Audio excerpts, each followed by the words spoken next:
ഉസ്താദിലൊക്കെ പറയാറുണ്ട്, നമ്മുടെ വെള്ളിൽ ഉസ്താദ് അള്ളാഹു ദർജ വെച്ച് കൊടുക്കട്ടെ. വെള്ളിൽ ഉസ്താദ് മരിക്കുന്ന ഘട്ടത്തിൽ ഹജ്ജ് വേണ്ടിയിട്ട് ഒരു അത്ഭുതം കാണിച്ചു.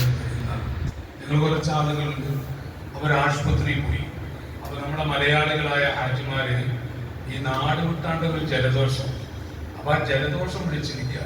അപ്പൊ എന്താ ഹാജിമാരെ ആഴത്തിൽ വെച്ചു ഒരു 150 വിഷമത്തിന് ആകെ പ്രശ്നം, ആകെ ബുദ്ധിമുട്ട്. അപ്പൊ വെളിയിൽ ഉസ്താദ് പറഞ്ഞു, ഇങ്ങോട്ട് വരും, അവിടെ ഒരു അറബി കിടക്കുന്നു, പോയി വെക്കുക. ഒരു കാല് മുട്ട് കിടക്കുന്ന അറബിയ. ആ അറബിയുടെ അരികിൽ ചെന്ന് സലാം ചൊല്ലി കൈഫൽ ഹാൽ. ആ അറബി അൽഹംദുലില്ലാ അൽഹംദുലില്ലാ. ജലദോഷം പിടിച്ച മലയാളി അങ്ങനെ പോണ് ആകെ പ്രശ്നം. ഒരു കാല് മുറിഞ്ഞടക്കുന്ന അറബി അൽഹംദുലില്ലാ അൽഹംദുലില്ലാ അൽഹംദുലില്ലാ. എന്നിട്ട് അയാള് തലയിൽ ഇങ്ങനെ കൈവച്ചിട്ട് ഈ റഹസ് അറബിയിൽ പറയും, തലക്കൊരു ക്ഷീണമെന്നില്ലല്ലോ. അപകടത്തിൽപ്പെട്ട ഒരു കാല് പോയാൽ പറ്റിയ പറയും, ഈ തലക്കൊരു ക്ഷീണം അൽഹംദുലില്ലാ.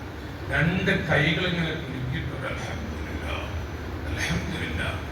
അങ്ങനെ ഒരു കാലിലേക്ക് അടിച്ചിട്ട് അൽഹംദുലില്ലാ ഒരു കാലം തന്നിട്ടുണ്ടെന്ന.